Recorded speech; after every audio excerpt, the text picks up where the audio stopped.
And once you've finished labeling the homework assignments, start answering the do now.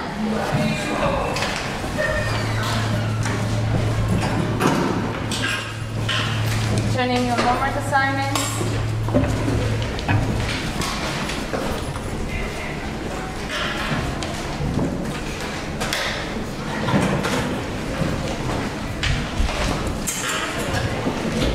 That's also homework. So these two here, considering that next week we have to start with review, all right? We have to cover a lot of material on Friday, all right? All on Islamic fundamentalism and the Iraq War. So this, I expect it to be done by Friday, both, all right? They're like DBQ. Just answer the questions, turn this in on Friday, because this is what we're going to be covering. And remember that you also have homework due tomorrow. That's going to count as the quiz grade. So I need that in by tomorrow as well. Right now, you should be looking at this handout. Because we're moving location, people. We're leaving Africa, and we're going over to Israel. All right, Israel, Palestine.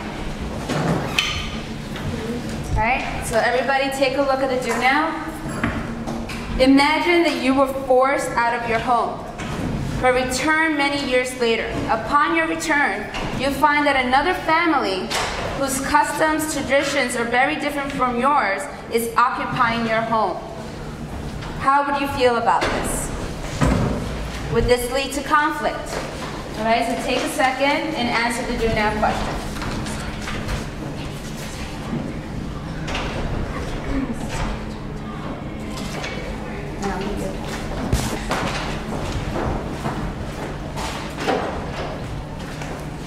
Time next time.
Okay, so what are your thoughts?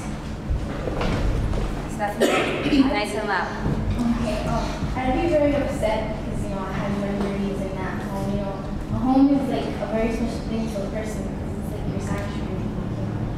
And it's kind of a sticky situation because the fact that I was kicked out, but I come back many years, it wasn't necessarily their fault because, like, the fact that they didn't do it, maybe the government did it, and also because who am I to come many years later, like, 50 years later, and kick them out of their home, because it's also their home as well. It was mine first, I understand that, but I'm nobody to come into somebody's home years later claiming me back.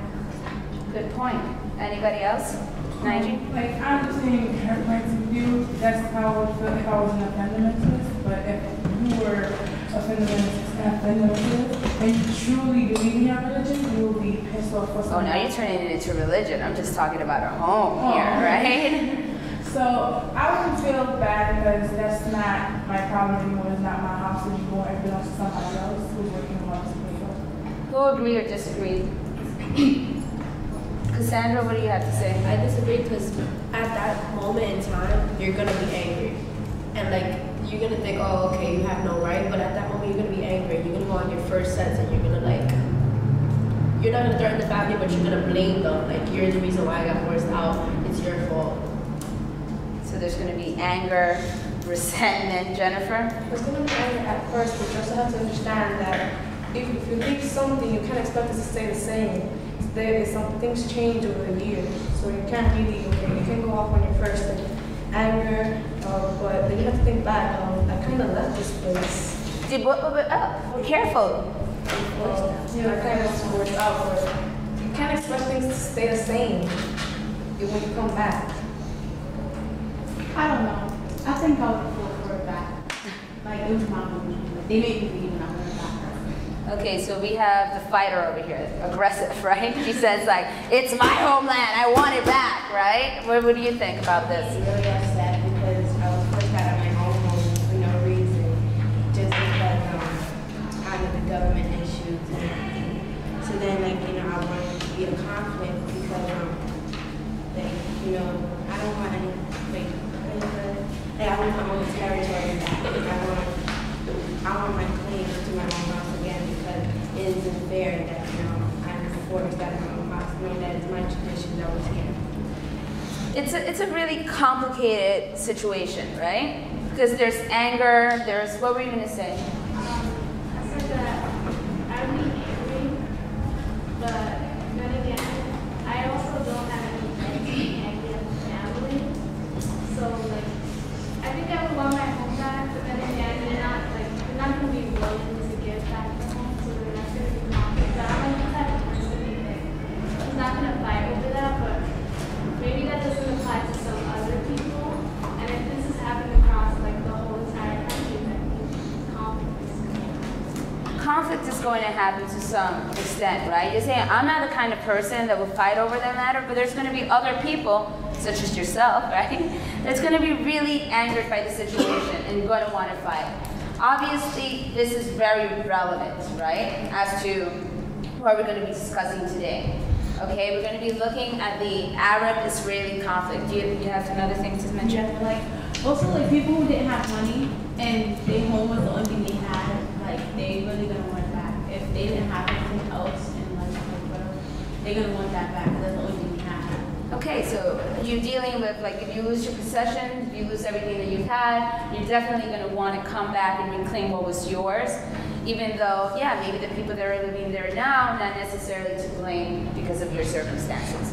It's a difficult situation, all right? And that's why this Arab-Israeli conflict, it's still going on to this day. On a yearly basis, there's something always happening in this area that we call Israel today, all right? So before we get to the conflict, let's try to recall what happened. How was it that Jews ended up being kicked out of their homeland? Take notes as we go along. The diaspora. So here we have an image of where we're going to, all right over here. And a picture of the Wailing Wall, all right, which we're going to discuss in a second. So in 66 AD, the Jews rebelled against Roman rule. Romans had captured the capital at Jerusalem. Why is Jerusalem such a significant place in history? Jerusalem. Why is it such a significant place in history? Okay, it's the land of where Jesus was born. For a religious person, it's like a big thing. It's the big Kahula, right? Yeah, we have Christianity was established there. What else? Which group are we talking about? Jews, Judaism, they consider this to be their birthplace. And it's also a very important place for, guess who else?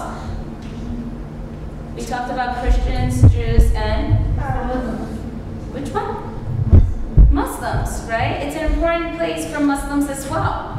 All right? So all these religions have some sort of claim on this place called Jerusalem. All right? What else do they have in common, these three religions? One God, right? What do we call that? What kind of religions are they? Monotheistic religions, right? Please call 2011. So Romans, please call attention 2011. Romans destroyed the Jewish temple, and this is all that remained. This is what they call the Wailing Wall, right? The wall that remained after the destruction of their temple by the Romans. By 135 AD, Jews are forced out of their homeland and warned never to return. Jews end up fleeing off to Europe, Asia, and Africa. This was known as the diaspora. All right? Do you guys remember learning about that word, diaspora? Spora. It's like the spreading of seeds. All right? So make sure you circle that word and just define that. It's like the spreading of seeds, right? Because they were spread out throughout Europe. Do Jews look any particular way? No. Do they all wear the curls and the little hat? No, right? Well, it's partly because of the spreading out that occurred, right, in biblical times. Just like the spreading out throughout Europe. So you may know, for example, you may know a Jew that is Ashkenazi, right? Ashkenazi would be of like European descent, all right? So, you know, blue eye, brown hair, maybe of Russian, Polish blood, but also of Jewish origins, all right? Whereas you may have like Jews from Morocco, all right? And they are called the Sephardic Jews, all right? They tend to be olive skinned. In fact, I get confused for being a Moroccan Jew a lot. You know, I have a lot of friends that, you know, work in the restaurant business. They're all saying, oh, you look like you could be from like the Middle East.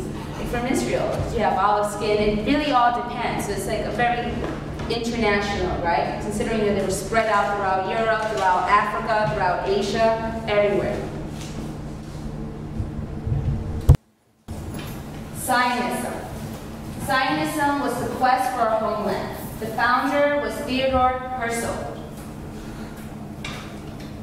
What was Zionism? Theodor Herzl was an Austrian Jew who led the Zionist movement in the late 1800s. Zionism was the movement to establish a Jewish homeland in Israel. They wanted freedom from Western anti-Semitism. Have you guys heard of that word before, anti-Semitism? What does it mean, Cassandra? It's like, what does it mean to be anti-Semitic?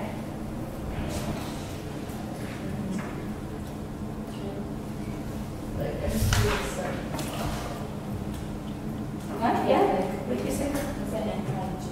To be anti-race, and well, specifically in this case, to be anti-Jewish people, right? Anti-Semitic, to be anti-Jewish, all right? And basically, he's saying in the late 1800s, enough is enough. Give us our own homeland, right? Give us our own homeland so we don't have to be in your way.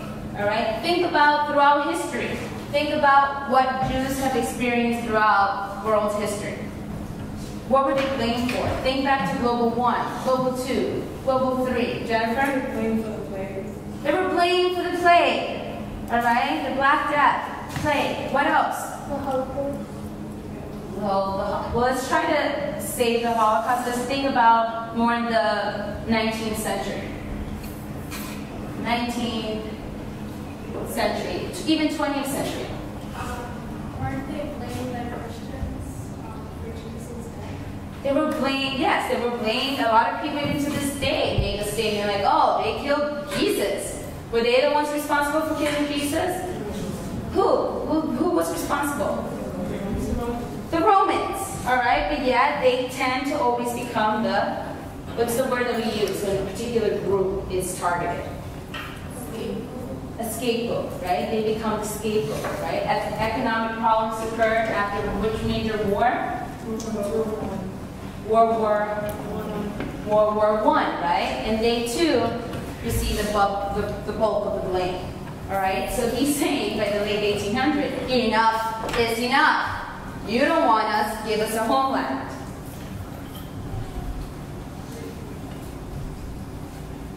And here he is at Switzerland. I found a Jewish state. If I were to say this today, I would be greeted by universal laughter. In 5 years, perhaps, and certainly in 50 years, everybody will see it. Theodore Herzl. Was he right?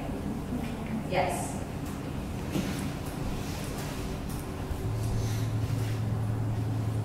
Promises in Palestine. Promises in Palestine. So here we see a map of the Middle East. The year is 1914. What major event happened in 1914? World War I. Now, who had the most control in the Middle East in 1914?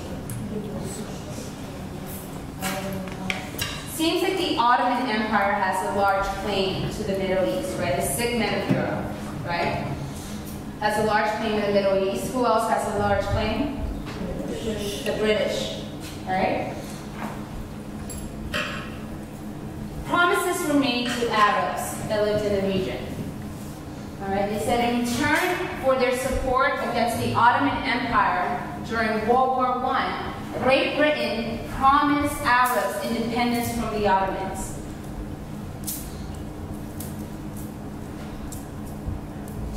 So they're saying, you help us, we'll help you. Help us defeat the Ottoman Empire, we'll help you gain independence in this region.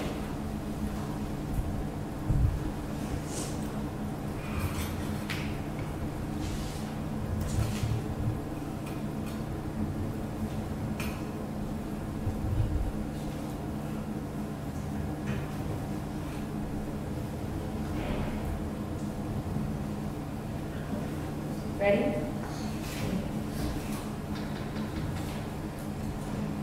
However, promises were also made to Jews. All right? Here we have Sir Arthur James Balfour. He was the British Foreign Secretary. And he writes this letter to Lord Rothschild. Has anybody ever heard of that name before, Rothschild? Does it sound somewhat familiar? No? You said, you're shaking your head like, yeah, sounds familiar, but do you know why? The Rothschilds? Circle that word, circle the name. The Rothschilds.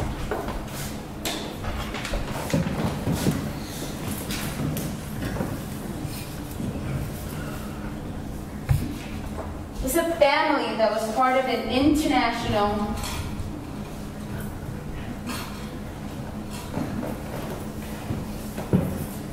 banking and financial dynasty of German Jewish origin. Right? So you have the British Foreign Secretary going to the Rothschilds, okay? And this is what they basically write in their letter. Who wants to read the letter? It's right here in the bottom. Christine? Dear Lord Rothschild, I have much pleasure in conveying to you, on behalf of His Majesty's government, the following declaration of sympathy for Jewish Zionist aspiration, which has been submitted to and approved by His Cabinet. His Majesty's government view with favor the establishment of Palestine of a national home for the Jewish people, and will use their endeavors to facilitate achievements of this object. It is understood that nothing shall be done which not prejudice the civil and religious rights of existing non-Jewish communities in Palestine, or the rights of political status enjoyed by Jewish and other countries. I should be grateful if you could bring this declaration to the knowledge of the Zionist Federation. All right, so basically what are they saying here? What is he in favor of? What is Great Britain in favor of? Adam? They want to give back the land to the Jewish. Okay, they They'll give it back, but you have to do something like military. does it say that? No, the homework last night. Well, in the homework last night, but by looking at this particular statement, they're saying that the British Empire is in favor of giving the Zionists a homeland. All right, so make sure you write that down. The promise to the Jews is that the British Empire, right, the British government is in favor of a creation of a Jewish homeland, right? And based on the little tidbit that I gave you, why would they want to do this?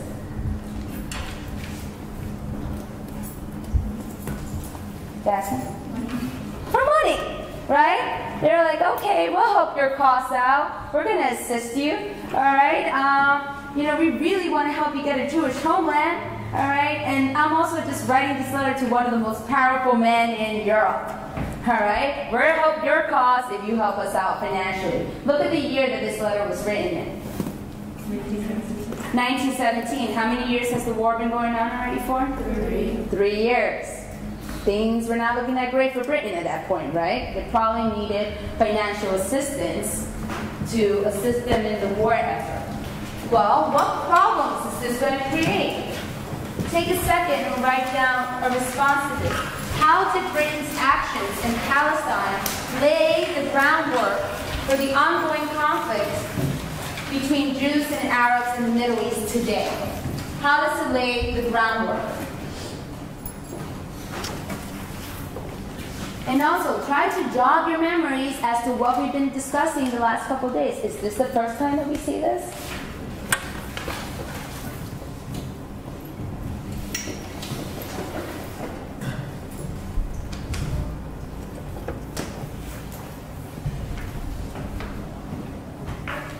If you want, you could work with the person sitting next to you. Discuss it. How is this going to lay the groundwork for future problems in Israel?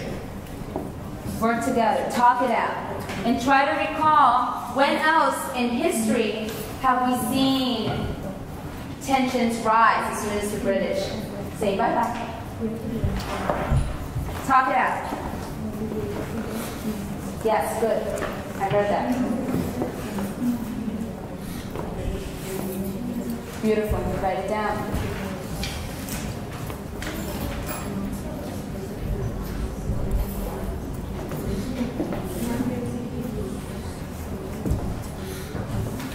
Share your responses, ladies. How is this going to lay the groundwork for the conflict between Jews and Arabs today? And how is this similar to what we have studied in other places?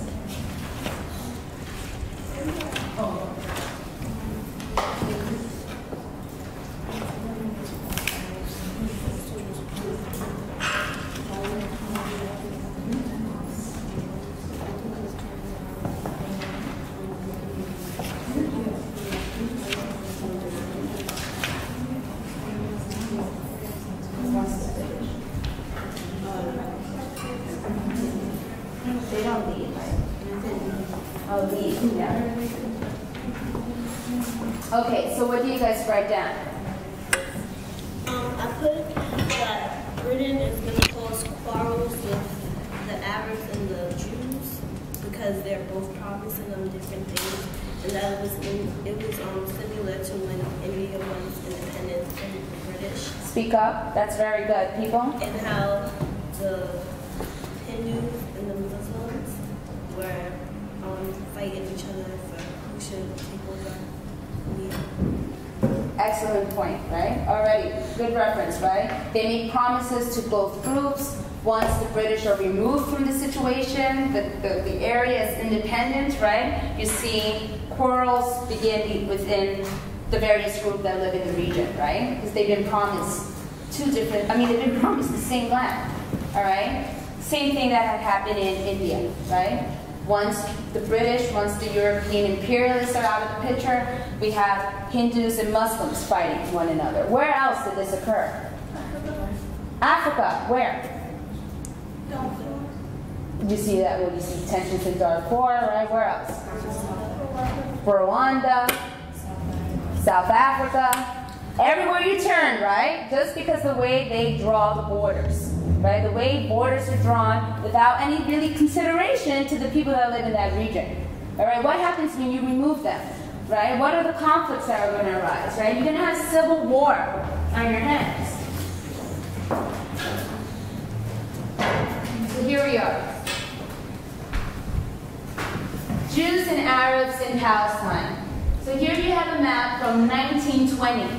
All right, here you have the map of 1920. It's a little difficult to see, but all the red dots that you see there are of Palestinian villages, Palestinian communities. All right, the blue dots are like the Jewish communities that exist there in the 1920s. So, a result of the British promise, by 1920, only one Jew was living in Palestine for every 10 Arabs. By 1947, you have one Jewish person for every 2 Arabs that live in the region. What happened? Why is it that all of a sudden, from 1920 to 1947, there's this huge change that occurs? Why is it that you have this huge influx of Jews into Palestine? The Holocaust. All right? The Holocaust. Fleeing from persecution in Europe.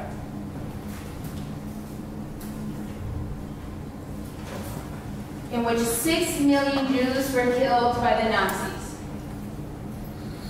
How would this persecution affect the partition over the land the Arabs call Palestine and the Jews call Israel? How is it going to affect the partition? All right, how are you going to divide it up now? How are Arabs going to feel in this particular area by seeing all these Jews coming in from Europe? How would you feel? I would feel annoyed. You would feel annoyed? But in the same way, I would be sympathetic towards the Jews because of what they've done. Torn, right? You're somewhat torn about the situation. You see all this persecution going on. You're coming into your country. You're a bit like, what's going on here?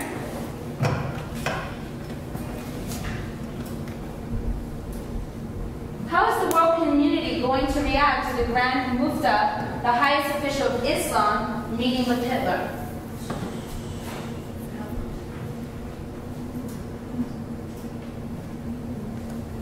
How would they feel about that? The world community. Sandra? They would feel quite a little unhappy because it's like they give The world community is going to be happy about seeing this? They're going to be angry and they're going to be confused and so they're do it. It's like from both different sides. Are they?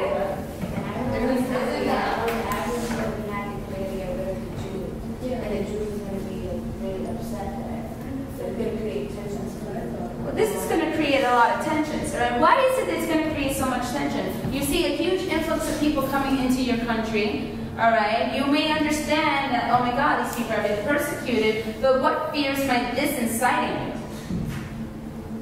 Like, what sort of fears? They're going to take over your land. Maybe they're going to take over your land. What else? Maybe persecution would be towards them as well. Maybe persecution would occur to them as well. Maybe, I mean, someone in my other class, I was like, how about jobs?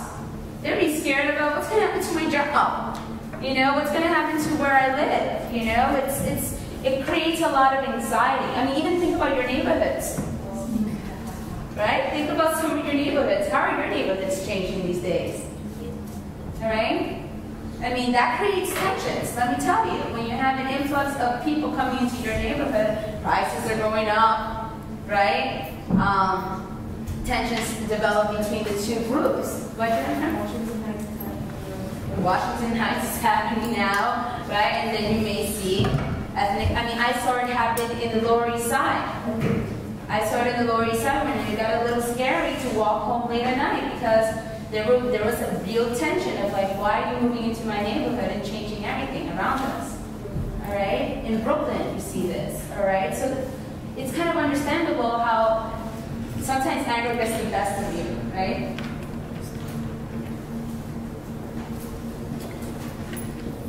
the issue of partition. All right, the issue of partition. By the end of World War II, Britain turns to the UN, the newly created UN, to help them settle the issue of partition. The resolution is that 55% of the land will go to the Jews. 45% of the land will go to Arabs. Responses, people. What are going to be the responses to this? Arabs are not going to be happy that they got less land. What else?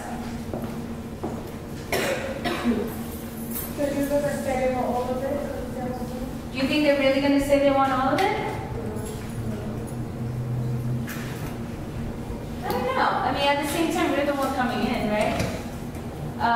In fact, the response was Jews accepted the partition. They actually said, okay, we're cool with that. That works for me, 55% of the land. It's not a problem.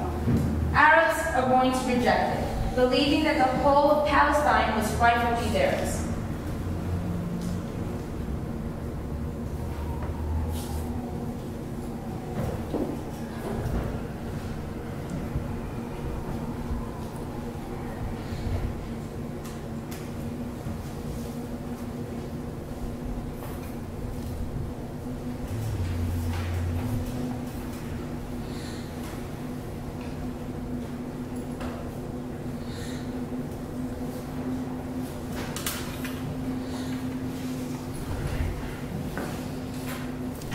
So this is how the map would look after the partition. Examine this map. And you actually have it on your handouts as well. So take a look at this map. What are some problems that you may see with this partitioning of Palestine? Right? What are some problems that immediately stand out for you? Miriam? It's like separated, like chunks and chunks. They're gonna have to go through like territory. Okay, so it's the way it's organized is a bit funny, right? They have to go through each other's territory in order to maybe reach another neighborhood. What else? So we'd love to see some new hands, people that haven't discussed today and mentioned anything. What else? Natalie? It seems like there's more Jewish people together than there is Arabs. All right. The Arabs, what they fear the most is actually coming true because the Jews are practically taking over their land. And that's what the Arabs were afraid of, and that's why they didn't want them there in the first place. But it's actually coming to reality that they are. Okay, seems like they have a large percentage of the land that they control. Jennifer? Like, the United States are only like 2 Jewish states. So they okay, I was in Sunshine, but that ain't enclosed by Jewish land. So it kind of feels like you're making this deserted island, so see that you can't get out of. Okay, there's some sort of like surrounding this. What else? Any other interesting tidbits that you could pick out there? The Jewish territories are closer to the water than the Arabs. Okay, and what does that mean? They have the resources and power over the resources. That's an interesting point, right? Do you guys all see that? I mean, I would make a note about that next to the map, right? I mean, it seems that the Jewish settlements, the Jewish states actually has a great access to water. And as Caroline was finished saying, I mean, like, you have access to water, that means you have access to resources, such as what? Agricultural resources, what else? Trade, what else? Raw materials, all right? So it's like, it seems like we're given a very good piece of land, right? Especially since it's around water, okay? The creation of Israel. By May 14th of 1948, the Zionist leader David Ben-Gurion proclaimed the establishment of the Jewish state called Israel.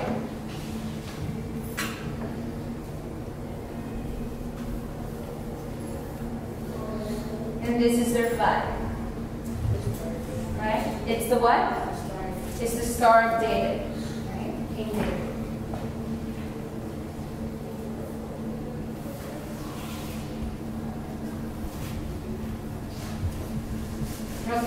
this is going to lead to tensions, right, between Arabs and Israelis.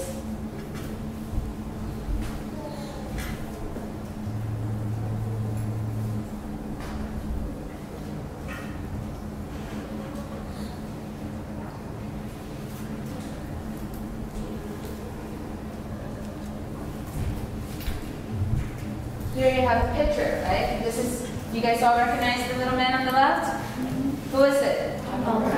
Albert Einstein was offered the position of president of the state of Israel, but he declined. All right? Maybe when this picture was taken, Mr. Ben Gurion was considering Einstein as the future president of the country. All right? What's interesting about Einstein's story? Does anybody remember? Where was he from? Germany. All right? He had to do what during his time in Germany? Nuclear energy, the atomic bomb, but if he would have stayed in Germany, he would have been killed. He was Jewish, right? And he had to leave Germany because of the Holocaust. Ended up going over to the United States and giving us the recipe for the atomic bomb, right?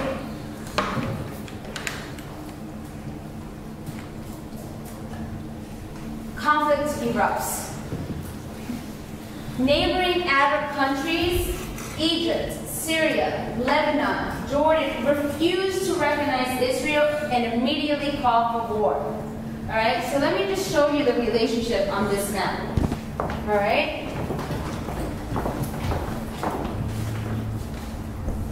Can you see where Israel is on the map?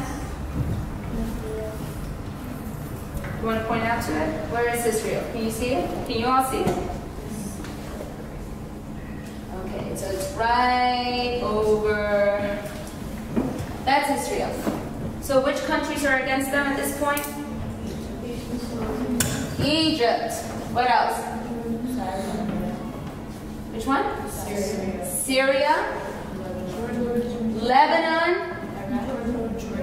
Jordan. So all these countries, you can basically say that Israel is surrounded. Completely surrounded by countries that do not like that they exist. Who's going to win? What do you think would win? The Arab nations, right? I mean, they're bigger, they're more powerful. I mean, you would think. Results, they were defeated by the Israelis. Okay? They're going to be defeated by the Israelis. Why? They're such a young nation, by the way. What year was Israel created? What? 1948. Around the same time, which other nation was created around that time period? Or liberated, given their independence? That we studied? India, right? India, Pakistan, right? 47. Here we have, all right? How is it that Israel, this tiny little country, which is like, what, the size of Long Island? All right, a little bigger than Long Island. How is it that they're going to be able to defeat Egypt, Syria, Lebanon, Jordan? Any thoughts, people? Why? The same hands. What's going on here? Use your brain power. Give me something. Jennifer? They have strong allies. They said very good. They have strong allies, such as the British, the United States. Write that down. You have strong allies. That means that you have access to what? Resources, Nigel? Advanced researches, military might, all right? So that's something that's helping them out. After the war, Jordan seizes the West Bank, Egypt took the Gaza Strip, which we're going to be looking at more closely tomorrow. Israel took parts of each. By the end of 1949, more than 1 million Palestinian Arabs had been forced to leave. They become refugees, right? They become refugees in neighboring lands.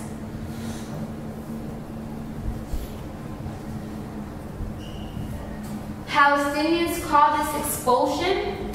All right, they call this expulsion. What does expulsion mean? Is this the first time you've seen the word expulsion? No, when else did we see this? when we were looking at Germany, right, during the Holocaust, okay? Palestinians call this expulsion al-Naba, which means the catastrophe, right? Jews in Israel, Israelis call this the War of Independence. It's interesting because it all depends on who you're speaking to, right? You're going to get a different perspective on a history, right? His story, right? And story, the way they view a particular event. And here you have refugee camps that are established. People forced off the land. They lost the war, okay? And this is what a Palestinian refugee had to say. Palestine was literally stolen from man and my countrymen and renamed Israel. How might al-Naba lead to Palestinian nationalism? Think about it. How is this going to lead to Palestinian nationalism? Take a second and write down your own response to this.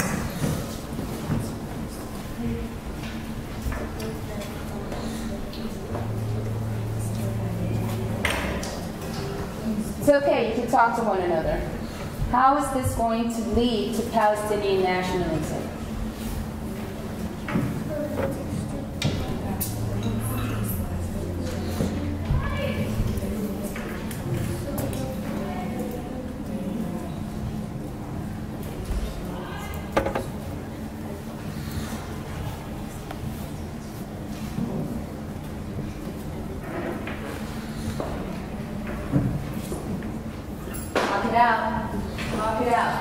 Think about how this nationalism tends to grow in particular areas. Think about global 3, right? Think about last in the fall. How did the nationalistic movement start to grow?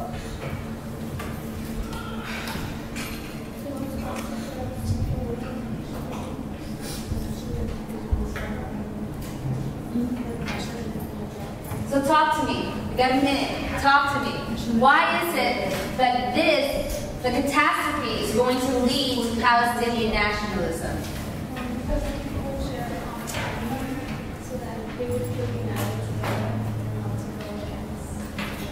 Can everybody hear? Speak up! I thought that they would all share a common enemy and want their country back. You hear that? They all feel like they have a common enemy, they want their country back. What else? What else can somebody write down? I think because they trusted the Britons to help them get their own land, they're not, and the land got taken away from them, so they're not gonna trust any other country. They're just gonna stick with each other and support each other. Okay, they're gonna stick to one another. They're not really gonna trust the West, are they? They're not gonna trust Western countries. If anything, they're gonna rely on whom? Other what? Other Arab countries, right? Make sure you write that down. Perhaps they're going to turn to other Arab countries, right? Maybe they'll feel that they'll have their support, all right? There's going to be a heightened sense of nationalism. Why else? Autumn, what do you write down? I put they will feel superior. What? That they will feel superior. How so? Because like the other countries won't affect. Okay. Countries falling apart. Does anybody want to help her out before you leave? Who's going to feel superior? Well, maybe Israel's going to feel like, well, okay, we were able to take down 4 nations, all right? Okay, they're going to feel superior. But if you're a Palestinian, how are you going to feel? You want your homeland back. You want your country back. You're going to feel like it was wrongly taken away from you, all right? And this is when the conflict is going to escalate, all right? That's what we're going to be picking up with tomorrow. All right, so those that I spoke to, can you please stay?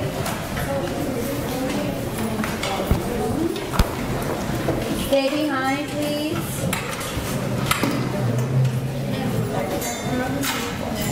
What?